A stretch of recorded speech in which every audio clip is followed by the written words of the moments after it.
Excella Education Study in USA assured scholarship. Contact 9881 నమస్కారం గురుగారు. ఓం శ్రీ మహాగణాధిపతయే నమః. గురుగారు, కొంతమంది బాగా సంపాదిస్తుంటారు, ధనం బాగానే వస్తుంది, కానీ అది నిలబడట్లేదు. ధనం అసలు నిలబడట్లేదు. ఏ రకంగా ప్రయత్నం చేసినా, మనం ఎంత పొదుపు చేయాలనుకున్నా ఇలా వస్తుంది, అలా వెళ్ళిపోతుంది అనే వాళ్ళు చాలామంది ఉంటుంటారు. అయితే ఇటువంటి వారికి మరికొంతమంది ఈ రకమైన పరిహారం చేసుకుంటే బాగుంటుంది, ఇంట్లో ఈ మొక్క పెంచుకుంటే బాగుంటుంది, ఈ ఉద్దేశంగా తీసుకుంటే ఇంట్లో మనీ ప్లాంట్ ఉంటే డబ్బు కొదవ ఉండదు, వచ్చిన డబ్బు నిలుస్తుంది, ఇట్లాంటి అన్ని రెమెడీస్ అని చెప్తూ ఉంటారు గురుగారు. అవన్నీ నమ్మొచ్చు అంటారా? నిజంగా ఆ మొక్కలకి డబ్బుకి సంబంధం ఉందంటారా గురుగారు? నేను ఇది చెప్పే ముందు ఒక 40 సంవత్సరాలు వెనక్కి వెళ్దాం. ఓకే గురు. అంటే నేను పుట్టే సమయానికి వెళ్దాం. మన పూర్వంలో ప్రతి ఇంట్లోనూ కూడా ఒక మొక్క ఉండేది పెరట్లో. ఏ మొక్క ఉండేది? ఒకటి వేప చెట్టు, తులసి చెట్టు. ప్రధానంగా ప్రతి ఇంట్లో అంటే ఇంటి ముందనలా ఇంట్లో పెరట్లో తులసి మొక్క ఉంటుంది, ప్రతి ఇంట్లోనూ ఉండేది. అప్పట్లో ప్రతి ఇంటికి 7-8 మంది సంతానం ఉండేవారు. ఓకే. ఒక మనిషి సంపాదిస్తే అందరు కడుపు నిండా భోజనం చేసేవారు. కష్టం అనేటువంటిది ఉండేటువంటిది కాదు. ఎప్పుడు ఏ పండగ వచ్చినా సంతోషంగా ఉండేటువంటి వారు. గత 30 సంవత్సరాల నుంచి తీసుకుందాం, అది ఒక్కొక్కటి తగ్గుకుంటూ వస్తుంది. ఒక 15 సంవత్సరాల నుంచి తీసుకుందాం, దాదాపుగా ఏ అపార్ట్మెంట్లో చూసినా ఇవాళ మనకు తులసి మొక్క కనిపిస్తుంది గురుగారు. అయితే మనము ప్రతినిత్యము కూడా తులసి అనేటువంటి మొక్కని ఇంట్లో ఉంచుకొని ఉదయము సాయంత్రము ఓ గుప్పె నీళ్లు చల్లవలసింది, దాన్ని వదిలేసేసి కొత్త మొక్కలు వెంటబడుతున్నాం. దీనికి మీరన్నట్టుగానే ఈ మధ్యకాలంలో మనీ ప్లాంట్ కూడా దిక్కులు సజెస్ట్ చేసే వాళ్ళు కూడా తయారయ్యారు. అవును గురు.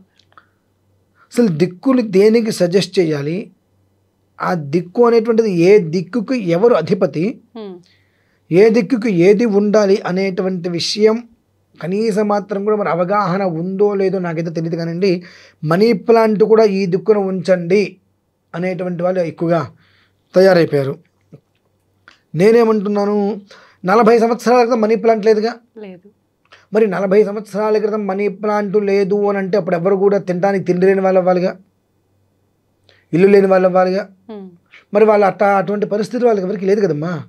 అందరూ క్షేమంగానే ఉన్నారు దాదాపుగా ఉన్న దాంట్లో. మరి ఇవాళ ఇద్దరు దంపతులు ఉంటే ఇద్దరు సంపాదిస్తున్నారు.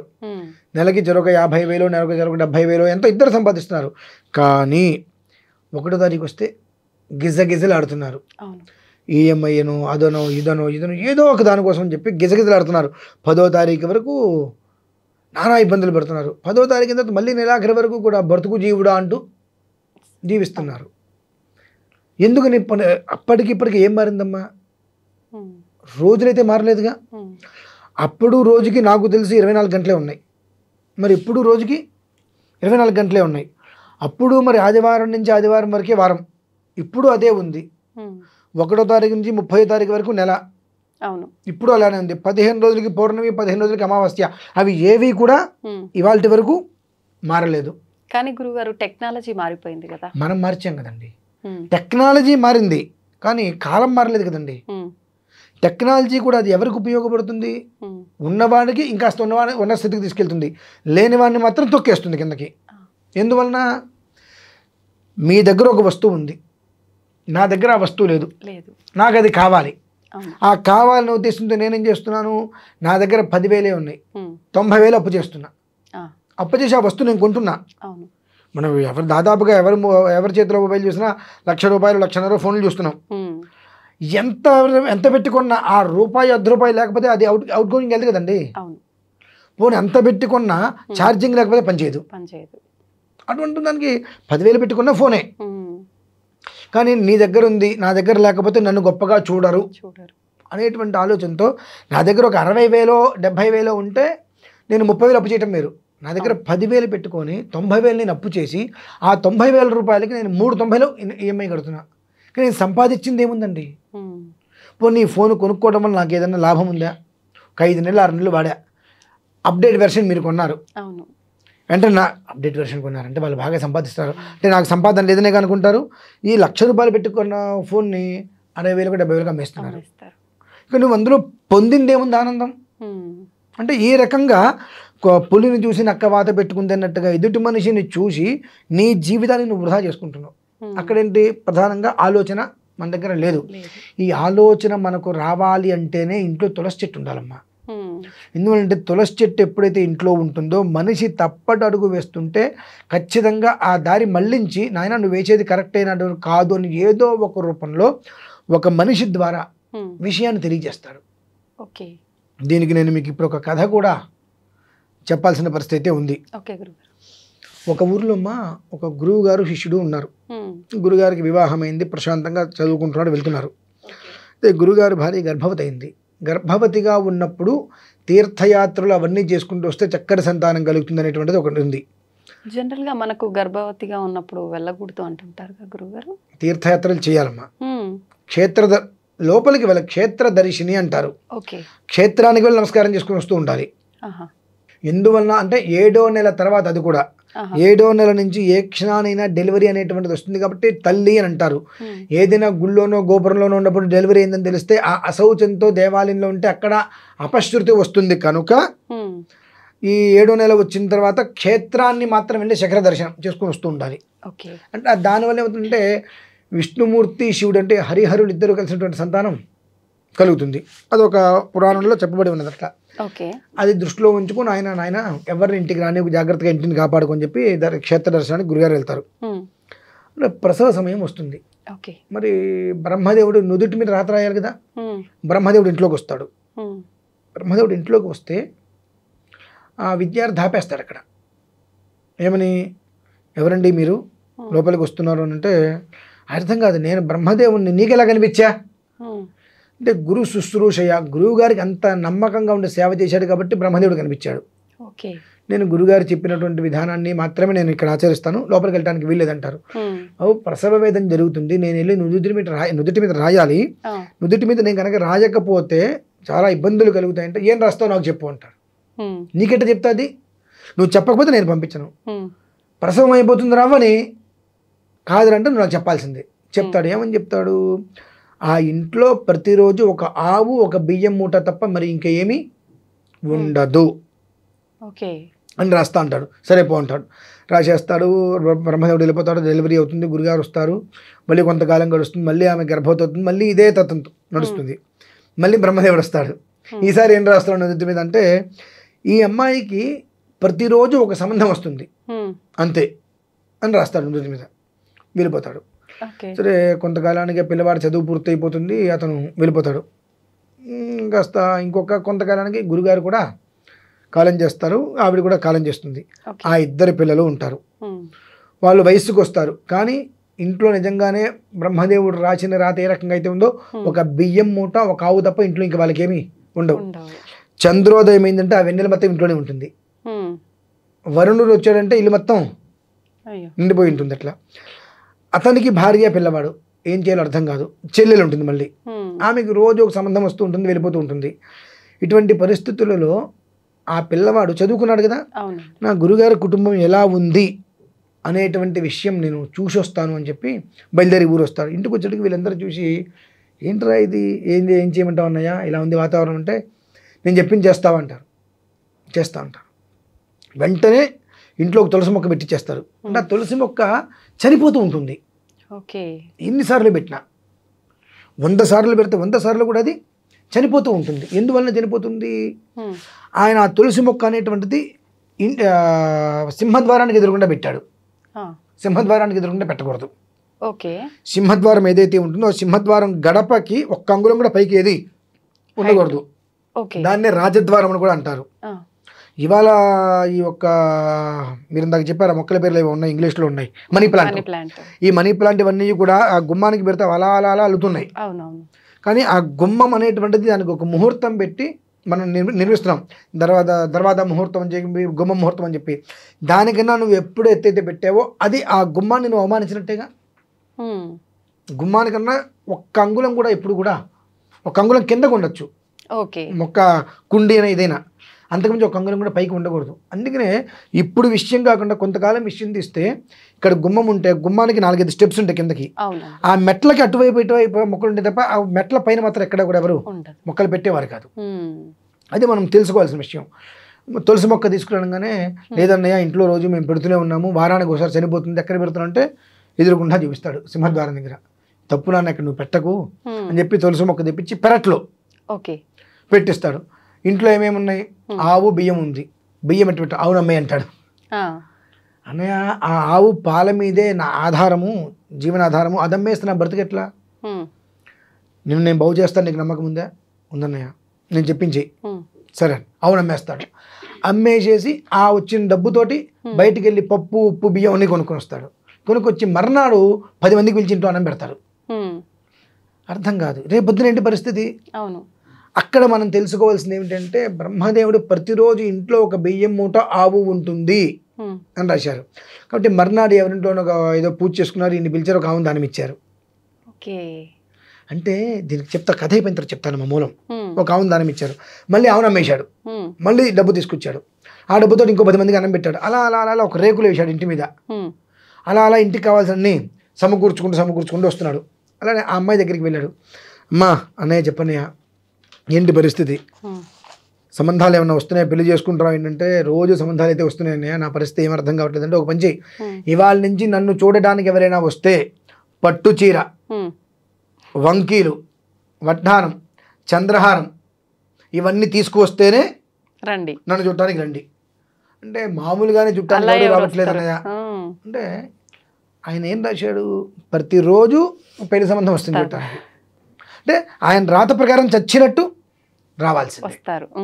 పెళ్లి సంబంధం అంటే ఆమె చూస్తేనే కదా అది పెళ్లి చూపులు, ఈమె చూడాలి అని అంటే నాకు ఇవన్నీ కావాలి అనేటప్పటికీ సరే అన్నయ్య అలానే అంటుంది.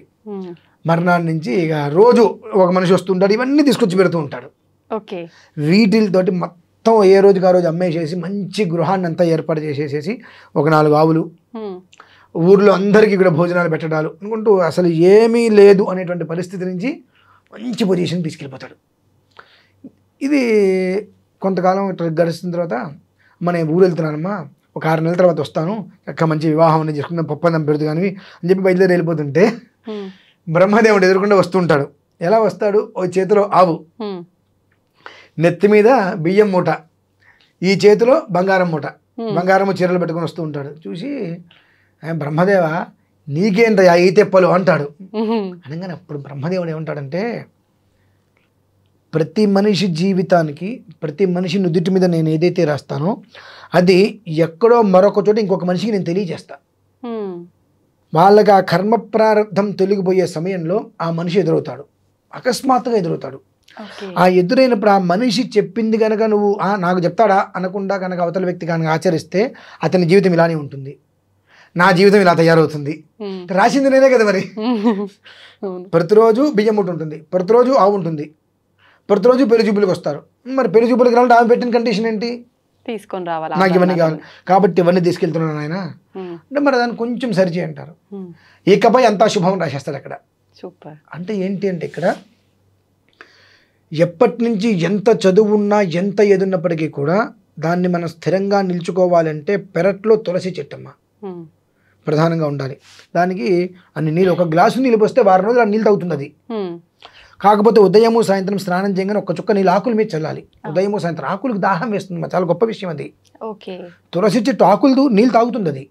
అంటే మనం కింద పోసిన వేళ్ళు తీసుకోవటం వేరు, తులసి ఆకుల మీద నీళ్ళు చల్లండి, వెంటనే ఇట్లా విచ్చుకుంటాయి. మీరు అంటే ఆ పని నేను చేయమని చెప్పకూడదు, 1 రోజు 2 రోజులు పూర్తిగా నీళ్ళు వదిలేసేసి తులసి చెట్టుకి ఆ ఆకులు మొత్తం వేలాడిపోతాయి. ఇట్లా ఆ చక్కగా చల్ల సమయంలో 4:30 కాస్త నీళ్ళు తీసుకుని ఆకుల మీద చల్లండి, 5 నిమిషాల్లో ఆకులు అలా విచ్చుకుంటాయి. జీవం అనేటువంటిది అలా ఉంటుంది, కళ్ళకు కట్టినట్టు కనిపిస్తుంది. అలా నీళ్లు చల్లుతూ ఎవరైనా ఒక మనిషి అద్వితీయంగా, అంటే చిన్నప్పుడు ఎప్పుడు చూసారు మళ్ళీ చూడలేదు కదా, వచ్చి నీ యొక్క జీవితానికి వచ్చి ఇది ఇలా ఉంటుంది ఇలా ఉంటుంది ఇలా చేయన్నప్పుడు ఎందుకు నా ఆలోచించే దానికన్నా చెప్పింది చేస్తే జీవితం బాగుపడుతుంది ఒక నమ్మి కనుక నువ్వు చేసినట్లయితే నీ జీవితం బాగుపడుతుంది. ఎందువలనంటే ఆ వ్యక్తికే నీ యొక్క జీవిత విధానాన్ని నేను తెలియజేస్తాను అని చెప్తారు భగవంతుడు. అందుకని ఇవాళ ఏమవుతుంది, ఎవరైనా వచ్చి ఏదైనా చెప్పాలని ప్రయత్నం చేస్తే ఎలావై నువ్వు నాకు చెప్పేది ఏంటి, నాకు తెలుసులే అని బాగుపడే జీవితాన్ని కూడా ఇబ్బంది పెట్టుకుంటున్నారు. అపార్ట్మెంట్లో తులసి మొక్క ఇంట్లో పెట్టుకోండి, అపార్ట్మెంట్లో ఎట్లా పెట్టుకుంటారు గురువుగారు? ఇప్పుడు వంటింటో మనకు ఇది ఇస్తారు బాల్కనీ, ఆ బాల్కనీ మీద ఐరన్ వేసుకొని ఎన్నో మొక్కలు పెట్టుకుంటున్నారుగా, ఉమ్, చాలా చోట్ల చూసా. అవును. బాల్కనీలో ఎన్నో మొక్కలు పెట్టుకుంటారు. ఆ 10 మొక్కల్లో ఒక మొక్క తులసి మొక్క పెట్టచ్చు కదా. ఓకే. 10 మొక్కల్లో ఇంట్లో ఇంత గాజు గ్లాసులో నీళ్లు పోసి మనీ ప్లాంట్ పెట్టి షోకేస్లో భద్రంగా పెడుతున్నారుగా. అంత భద్రంగా మీరు పెట్టరు తులసి చెట్టు. ఎందుకంటే మట్టి ఉంటుంది, నాశనం అవుతుంది అని, ఉమ్, మొత్తం పాడైపోతుంది అని. పెరట్లో అంటే వంటింటి వైపు బాల్కనీ ఇచ్చాడు. ఆ బాల్కనీ ఇచ్చిన దాంట్లోనే మీరు ఏదో సర్దుకుంటున్నారు, ఏవో పెట్టుకుంటున్నారు. ఆ పెట్టుకునే దాంట్లో ఒక పక్కన తులసి చెట్టు పెట్టండి, ఒక చుక్క నీళ్ళు చల్లండి రోజు, అది కాపాడుతుంది మిమ్మల్ని. అందుకని నేను మనీ ప్లాంట్ పెట్టుకుంటాను అంటే, ఏ ప్లాంట్లు పెట్టుకున్నప్పటికీ కూడా స్థిరంగా మన దగ్గర సంపద నిలబడాలి అంటే తులసి చెట్టేనమ్మా. తులసి చెట్టు కాకుండా నేను ఇంకా 100 రకాల వ్యాపారాలు చేస్తా. ఈ మధ్య కొత్తగా కూడా వింటున్నా. ఆయన ఎవరో లాఫింగ్ బుద్ధ, ఉమ్, ఆయన టీవీ మీద పెట్టుకోవాలి, ఇంట్లోంచి బయటికి వెళ్ళా, ఇంట్లోంచి బయట లోపలికి వచ్చిన ఆయన బొడ్లో వేలు పెడితే ఆయన సంతోషపడతాడు, మనకు బోల్డ్ సిరి సంపదలు కురిపిస్తాడని చెప్పి. అదేమంటే ఆయన చైనా గణేష్ అనేది ఉంటుంటారు. మనదే మనకు లేదు, మన దగ్గర ఉన్నదాన్ని మనం సవ్యంగా చూసుకోలేకపోతాం. ఈ చైనా రష్యాలు మనకి ఎందుకంటే, ఇంకా ఉన్నదాన్ని జాగ్రత్తగా కాపాడుకోగలిగితే భగవంతుడు ఆ కాపాడుకునేటువంటి దానికి రక్షణగా ఉంటాడు. ఓకే. ఉన్నదాన్ని పక్కన వేసుకొని నాకు ఎక్కడితో కావాలి అని అంటే మొత్తం అన్నీ ఊడ్చుకుపోతాయి అవి. ఎందుకు అవన్నీ? కాబట్టి మీరు అడిగినటువంటి దానికి మనిషి జీవితంలో ప్రశాంతంగా ఉండాలి, సంపాదించేటువంటి స్థిరంగా ఉండాలి అంటే ఎక్కడో ఏదో వెళ్ళేదో చేకరలా ఇంట్లో తులసి చెట్టు ఉండి దానికి ఖచ్చితంగా ఉదయం సాయంత్రం ఒక చుక్క నీళ్లు దాన్ని ఆకుల మీద చల్లుతూ ఉన్నట్లయితే ఖచ్చితంగా ఆ తులసి చెట్టు ఏ రకంగా అయితే వృద్ధి చెందుతూ కనిపిస్తుంటుందో మనకు అలానే వృద్ధి చెందుతుంది. మరి తులసి చెట్టు చనిపోతే ఎట్లా అండి? ఎప్పుడు చనిపోతుంది అది? మామూలుగా స్త్రీలకి ఒక రకమైన ఇబ్బంది ఉంటుంది ప్రతి నెల. మన వాళ్ళకి ఏంటంటే ఏదన్నా ఒక విషయం చెబితే ముందు వెనక ఆలోచించకుండా చేసేస్తారు. ఒక 40 రోజులు రోజు నీళ్ళు చల్లండి అంటే ఈ దూరంగా ఉన్న టైంలో కూడా చల్లేస్తారు. 40 రోజుల్లో చల్లమన్నారు, మరి చల్లకపోతే ఏమవుతుందో అని భయం. భయం అండి. ఇప్పుడు అలా ఎందుకు అవుతుంది అంటే స్నానాలు చేసి వచ్చేస్తున్నారుగా, ఇబ్బంది కాగానే తలనిండా స్నానం చేస్తున్నారు, ఇంట్లోకి వచ్చేస్తున్నారు. అదే ఉప్పు, అదే కారం, అదే పసుపు, అదే కూరలు, అదే ఫ్రిడ్జ్, అన్నీ అవే. అన్నీ అవైనప్పుడు మళ్ళీ 4వ రోజు స్నానం చేసి లోపలికి వచ్చేస్తున్నారు. మళ్ళీ అదే బీరువాల బట్టలు, మళ్ళీ అదే ఉప్పు, అదే కారం, అన్నీ అవే కదండి. ఇక అందులో అది ఒక దూరంగా ఉన్నప్పుడు దాని ఒక విశిష్టత ఇలా ఉంటుంది. కాబట్టి మనం ఇట్లా ఉండాలి అంటే మొత్తం కలిసిపోయినట్టుంది కదా. ఇలా ఉన్నటువంటి పరిస్థితుల్లో మీరు నీళ్ళు చల్లితే అది ఎలా పనిచేస్తుంది? అందుకనే అంటారు స్త్రీకి ఎప్పుడు కూడా 4వ రోజు అయిపోయిన తర్వాత 5వ రోజు నాడు ఇంట్లో మొత్తం కూడా గోమూత్రంతో శుద్ధి చేసుకోవాలి అని చెప్పి. అందుకని ఆ 4 రోజులు చల్లకోకుండా 5వ రోజు నాడు గోమూత్రం, ఆ గోమూత్రం తెచ్చుకొని ఇల్లు మొత్తం శుద్ధి చేసుకుంటే ఈ దోషం మొత్తం నిర్వీర్యం అయిపోతుంది. అది లేనప్పుడు ఎంత పూజ చేసినా 100 తులసి చెట్లు పెట్టుకున్నా ఒకటే. చిన్న చిన్నవి ఇవి మనం పక్కన పెట్టేసేసి ఎక్కడికో వెళ్ళేదో చేస్తామంటాం మనం. మన ఇంట్లో ఉన్నటువంటి చిన్న చిన్న దోషాలను మనం నిర్వీర్యం చేసుకోవాలంటే ఇవి చేస్తే చాలు. ఇవి ఒక్కటి మనం చేయలేం. ఎక్కడెక్కడికో వెళ్ళేదో చేస్తామంటాం, అవి ఫలితాలు రావు. ఇక్కడ ఉన్నది కూడా పోతూ ఉంటుంది. కాబట్టి ఆ ఒక్క విధానాన్ని అనుసరించినట్లయితే ఎక్కడికి వెళ్ళిన అవసరం లేదు, స్థిరంగా ఆ లక్ష్మి అనేటువంటిది వృద్ధి చెందుతుంది. తులసి చెట్లు అంత మహత్యం ఉందా అండి? ఇంకొక డౌట్లు వస్తాయి. అవునండి. శ్రీకృష్ణ తులాభారం చూశాంగా, అవును, అదొక్కటి చాలు కదండి. శ్రీకృష్ణ తులాభారం మనం చూసాం. మరి అన్ని సంపదలు పెట్టినా ఆయన అలానే ఉన్నటువంటి వ్యక్తి ఆ తులసి దళం పెట్టగానే నేను ఒకసారిగా డోని పెట్టాను. అది మరి అంటే ఆ భక్తికి ప్రేమకి భగవంతుడు ఎప్పుడూ కూడా సో హం అంటాడు. కాకపోతే మనం భగవంతుడి దగ్గర భక్తి ప్రేమ చూపించాలంటే ఏదో తెలియని ఒక ఈగో వచ్చేస్తుంది మనకు. దేవుణ్ణి అడిగేది ఏంటి మనం అంటే మన భాష దగ్గరికి వెళ్ళి అప్పడుదాం, అయ్యా దేహని అప్పడుదాం, నాకు 5,000 ఇవ్వండి, 10,000 ఇవ్వండి, రేపిస్తా ఎల్లుండి ఇస్తా అని చెప్పి మన వేరే వాళ్ళ దగ్గరికి వెళ్ళి అడుగుదాం. వాడు ఇవ్వకపోయినా సరే మన ఆత్మాభిమానం చంపుకొని మనం అడుగుదాం. కానీ భగవంతుని మాత్రం మనం అడగద్దు. అటువంటి పరిస్థితికి వచ్చేసాం మనం. అంటే ఆయన అడిగితే మనకి ఇవ్వడం అనే ఫీలింగ్లో ఉంటాం.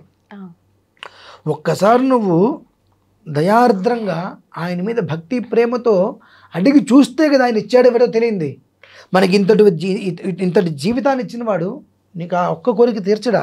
కానీ ఏమవుతుంది మనకు, ఇదంతా నా కష్టార్జితం, నా సంపాదన, ఎక్కడా కూడా భగవంతుడు లేడు అనేటువంటి దృష్టిలో మనం ఉన్నాం. కాబట్టి నువ్వు లేడు అనుకున్నప్పుడు నేను ఎందుకు ఉన్నాను, నీకు ఎందుకు ప్రదర్శన చేయాలి, నేను లేనట్టుగానే ఉంటా అంటాడు ఆయన కూడా. కాబట్టి ఏంటంటే చేసేటువంటిది ఆ ఒక్క ఉదయం సాయంత్రం ఆ 2 చుక్కలు కూడా భక్తిగా చల్లగలిగితే ఖచ్చితంగా హాస్పిటల్ వంక ఆ ఇల్లు చూడదండి. ఉమ్.